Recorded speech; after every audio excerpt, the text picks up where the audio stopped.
everyone, Leah here from EurekaCrystalBeads.com with another beading video for you. Before I get started, just a quick reminder to go check out the rest of our channel, and if you like what you see, hit the subscribe button and notification bell and you'll always know when we're posting new content. So today what we're going to do is a really fun earring tutorial. This one is using silky beads, Czech 2-hole silky beads. It uses some Swarovski crystal in the form of 3mm bicones and 8mm Swarovski Chatons. And then we have some seed beads in there, and of course our ear wire. Super cute, super fun, and not too difficult. So, to start off, I have 36 inches of fire line, 6-pound, threaded up on a size 12 needle. You will have to use a 12, you don't want to go to a 10, you will need the thinness of a 12.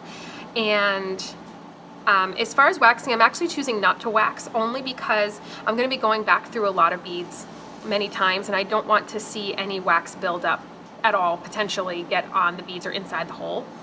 And I won't need the entire 36 inches. I will have a little bit left over, but I like to make sure I have plenty to hold on to and to leave a tail that's long enough that I can comfortably weave it in. So I'm going to start by loading on, let's see, get some 15s out here. And I will bring this closer to the camera so you can see after I've loaded it on. But I'm going to be loading on a 15, a 3mm bicone, and a 15, and then one of the silky beads. And I'm going to load that on for a total of 4 units. This would be 1 unit.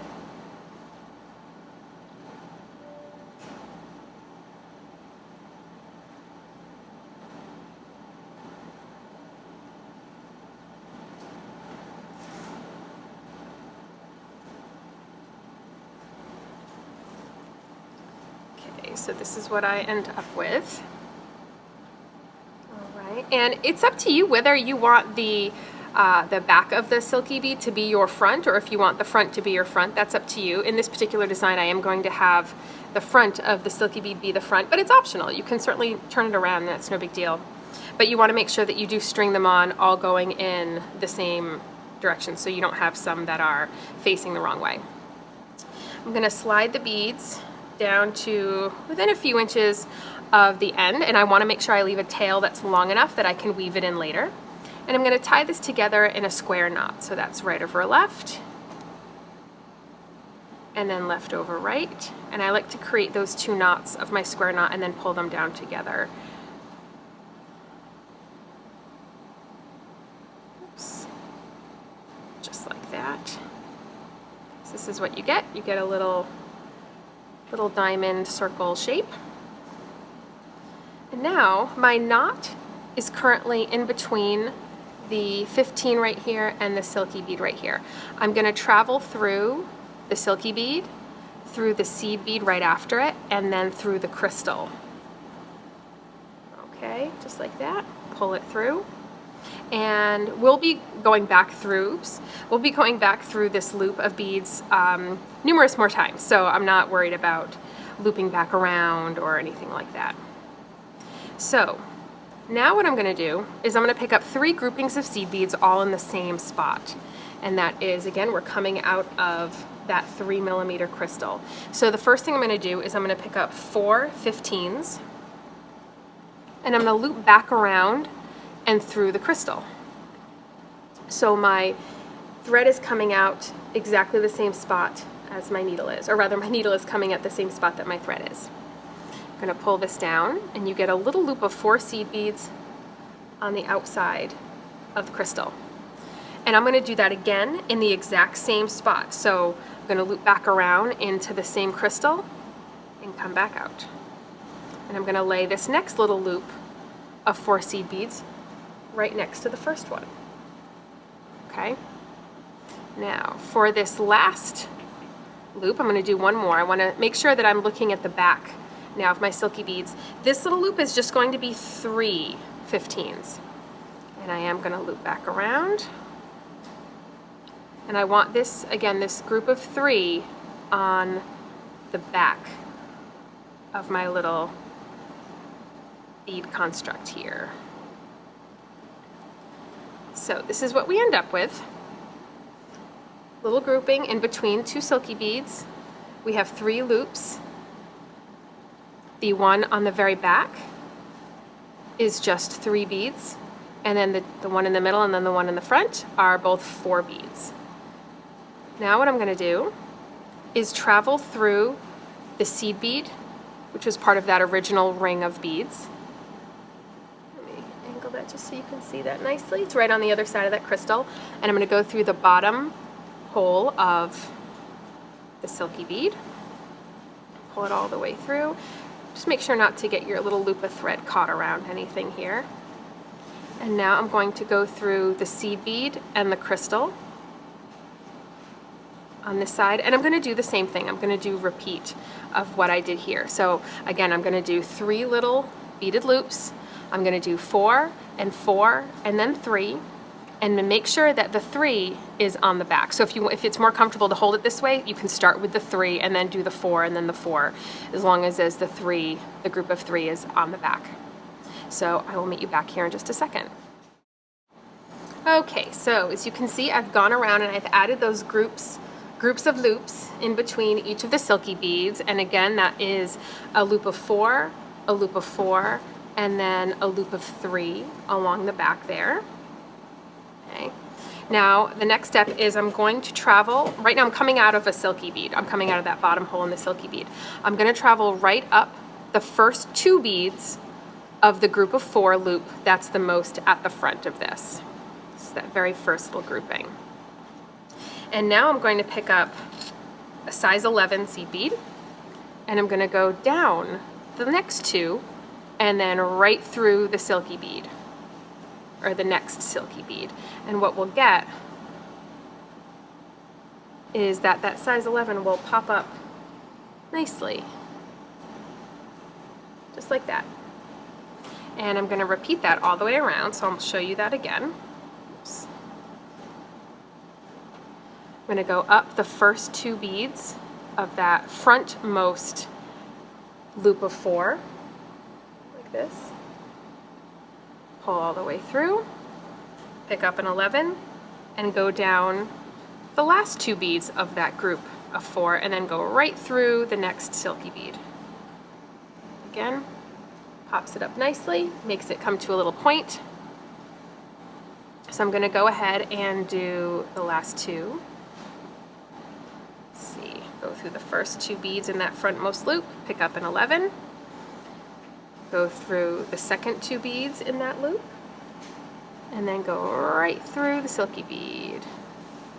Your needle may want to automatically pop through some 15s on the other side of the silky bead. You want to make sure that you don't do that, unless of course they're actually going through the first 2 that you want, and then in which case that's fine, but make sure of course that those are the 2 that you want. Pick up my 11, go down the second 2, and then right through the silky bead. And so this is what we, oops, that's what we have now. Okay. All right, now I'm going to travel up those 2 beads again of the first loop that I had added an 11 to, and then I'm also going to travel right up through that 11. So sometimes it might be a little funny to dig your needle in there, especially as I'm trying to hold things so you can see them. But just make your way to the very tip of that loop so you're coming out of the 11. And then what we're going to do is we're going to do this part right here, and this is going to help create sort of an encasement for our chaton. So I'm going to pick up 4 15s. Okay, I'm coming out of the little tip 11 there. I'm going to pick up 4 15s, and I'm going to go into the tip of the next little loop here. It's the next 11 that we had embedded in there. And you don't have to worry about pulling too tight yet. We don't have to worry about that quite yet. Pick up another 4 15s, go into the tip of the next one. You see how that's working? Okay. Oops. And then drop your needle. Okay. Pick up another group of 4 of the size 15s. Go in and out of. that's clear. Hope you guys can see that. We're just going from tip to tip to tip of those little 11s that we embedded into our loop, to our loops. One more. And you go right into that last 11, which was really the first one that we were coming out of. And you can see how when you pull it tight, you get a little circle. Now what we're going to do is we're going to circle through the circle. We're going to circle through that ring of beads to tighten it up. We want it nice and tight because this is what's going to keep our chaton in place in the earring. So we don't want this circle of beads to be at all loose, because then it could be a looser setting that could allow that chaton to pop out, and we don't want that. So we're just circling back once through the loop of beads that we just added, in and out of the groups of 4, through those tips, those size 11 little silver tips there.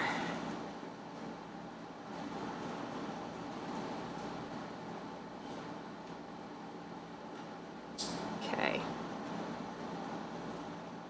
just like that. Just pull it nice and tight. Okay. All right, so now we're going to go ahead and we're going to go, if you can see this clearly, we're going to go up those 2 size 15s right there. They are those second 2 beads in that loop of 4.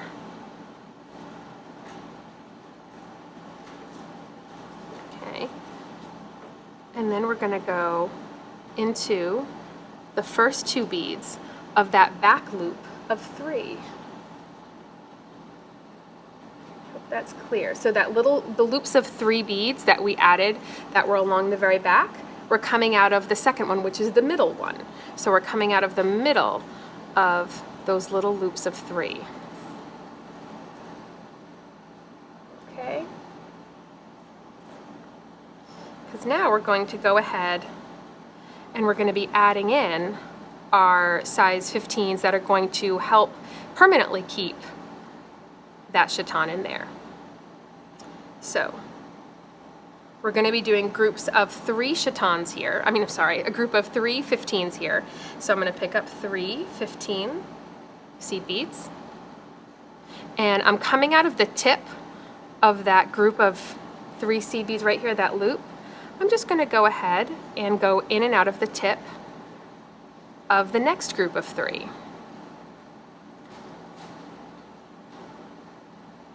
It's going to start to pull this in. And I'm going to do that one more time. In and out of the tip of that back group of 3. We're not going to pull anything tight yet because we still have to sit our chaton down into our little casing here, so we don't have to worry about pulling anything tight. So again, I picked up 3 in and out of that middle 15. Hopefully, there we go, that's a good view. It's just that loop of 3 that we added from the beginning. It's the middle bead. And then I'm going to do that one more time to complete that circle. This is very similar to the front, similar concept. I'm going to go into that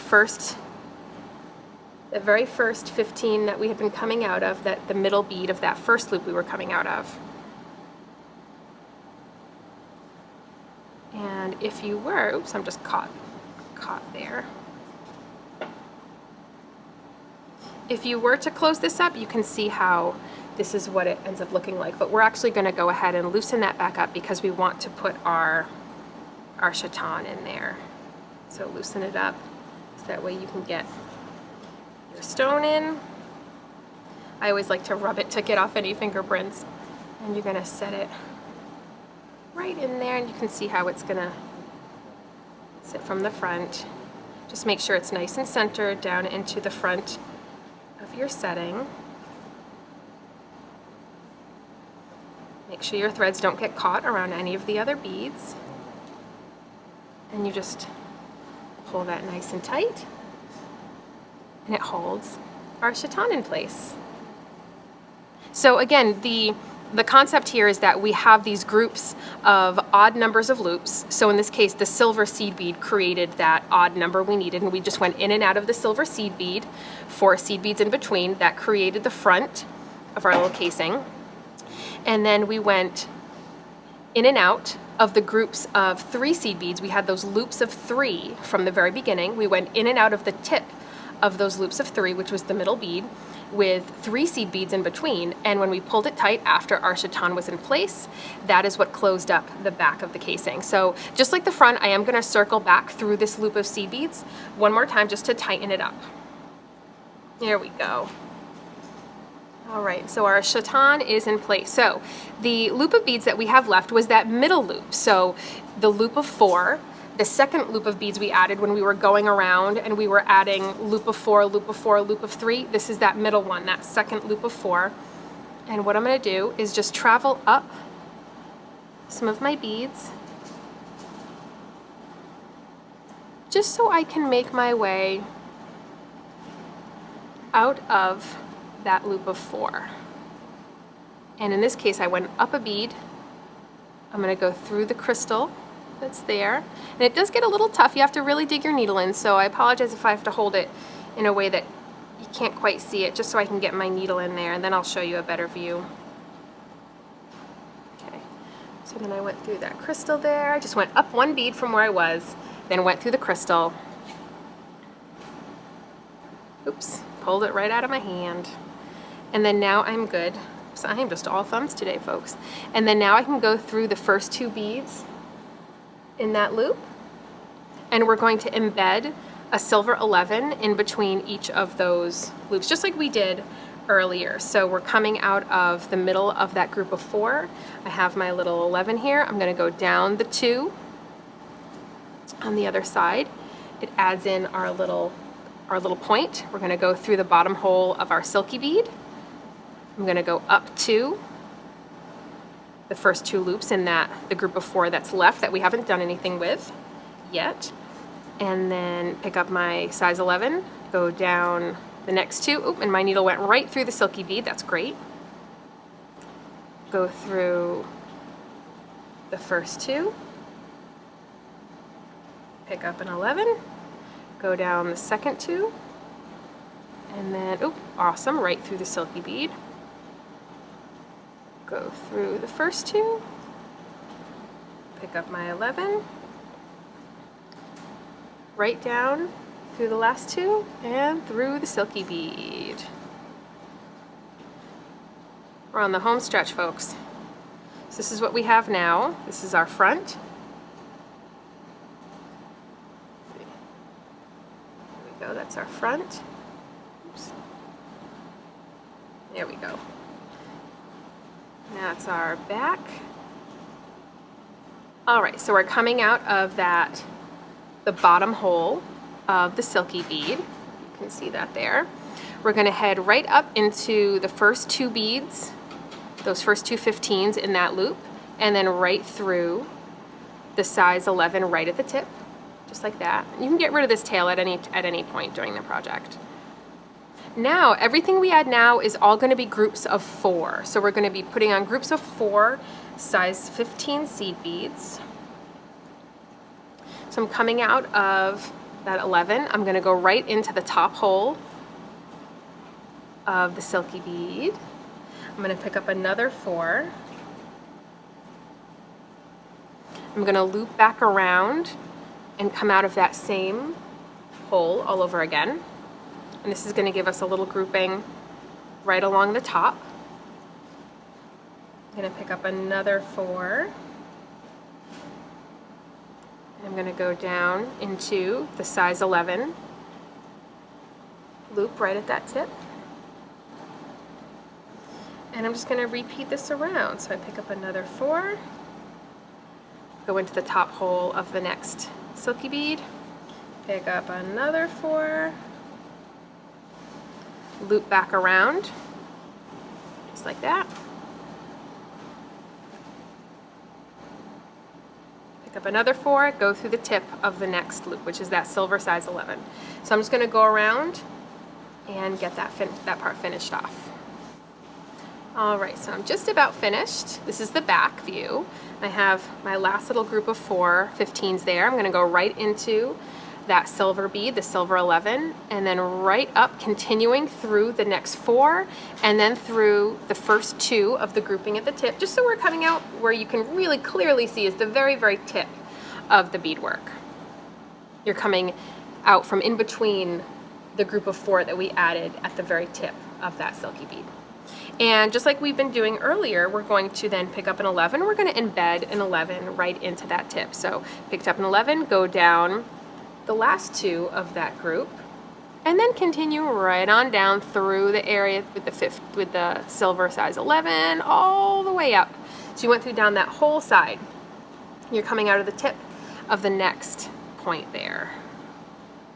And if you give it a nice little bit of a tug, it's going to start to create a little bit of a 3-dimensional shape to this. Pick up another 11, go down the 2, go down the next 4, through the silver, up through the 4, and then up through the 2. Just like that, down that whole side. I'm going to keep doing that until I have my little silver tips added, or whatever color you have for your size 11. Do it one more time. And I want to end by continuing down that last side, so I'm coming through the silver bead that I first added for this step. You give it a nice pull. As you can see, it gives it a little bit of a 3-dimensional look. Really pops that chaton out nicely. Look at that. Now we're just adding our beaded loops, super easy. So one thing I do like to do with my beaded loops is I like to give it as well a little bit of a tip, of a bead tip. You can see it right in here, how it comes to a little bit of a point. So it's very similar to what we've been doing here, actually adding in those silver beads. I'm gonna pick up 5 15s, and then another 5 15s, total of 10. I'm gonna loop back through the silver bead that I'm coming out of. I'm gonna go up the first 5 again of that loop we created. I'm gonna pick up a new 15 and go down the last 5 of the loop we created. You may not be able to get it all in one pass, but that's okay. And then just go right back through that 11. First of all, it's always good to go back through things like this more than once because you want a little bit more strength there. But I like how it just adds a little point right to that little beaded loop where our ear wire is going to be.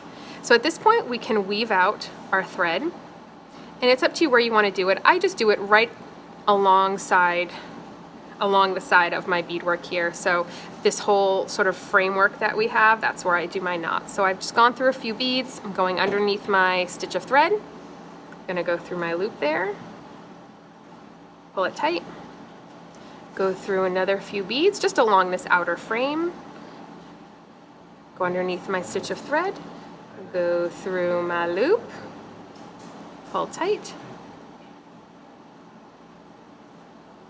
turn this corner here. You can do them wherever you like, really, but I just find this is the easiest spot to do them in. Just make sure your thread doesn't move over. You want to make sure that your knot is getting formed exactly where your thread was coming out of the bead. Otherwise, you'll end up with thread on the outside of your beads, and you don't want that. I also, in between takes, I also wove out my tail thread, and I just did this the same exact way. Okay, now I'm good to go. I'm going to pull my needle off. I'm going to trim off my thread. As you can see, I did have some left like I told you I would, but I think that's a comfortable amount to have left. I always like to make sure that I'm leaving myself enough to really hold on to. And then you'd swivel open your ear wire, just like this. Get your earring right on there. You could use chain nose pliers for this. I'm just using my fingers. And we have this great little pair of earrings. Let me give you a really nice view of this. Absolutely adorable, super sparkly. Love the chaton in the center. Really fun 2-hole silky beads. We have a great selection of these over on EurekaCrystalBeads.com, of all of these actually. The chatons, the bicones, the silky beads, the seed beads. even the style of earwears. We have a lot of different selections of those. Okay, so I also wanted to show you some additional color combinations that I think would be really stunning with these earrings. So the first of which is a gold and purple color combination. And if you didn't know, yellow and purple are opposite on the color wheel. They're complementary colors. So the moment you put this sort of royal beautiful purple, that's actually Swarovski purple velvet, and you put it with these golds, it really just pops. So that's already going to be sort of a winner color combination for this earring. And then I've paired that with this beautiful silky bead. I believe the color is also called purple velvet. This is a beautiful one, it has a lovely satin finish on it. So that would be stunning with this earring. Then there's also this color combination, oops, as I spill my beads, that I thought would be really nice. This is using a fuchsia chaton and 3mm bicones in Siam AB 2 times, and some lovely purple seed beads with iridescence of green and blue on them. So this I thought would be really, really lovely as a combination for this earring. And to go with that, I have this turquoise luster silky bead, which I thought would be really pretty. It pulls out that same blue that's in the AB 2 times finish on the 3mm bicone, as well as the same blue that I'm not sure if the camera's quite getting, but it's the same type of blue that's on the seed beads as well. So I think that would be a really stunning combination for this earring as well. So we will link you to these items below in case you want to experiment with some more of the color options that I've shown you here. So that is a wrap, folks. Thank you for watching. Make sure to visit us over at eurekacrystalbeads.com for all the materials used in this video, and we will link you to them below. And hopefully we can help you out with all of your other beading and jewelry needs as well. Bye.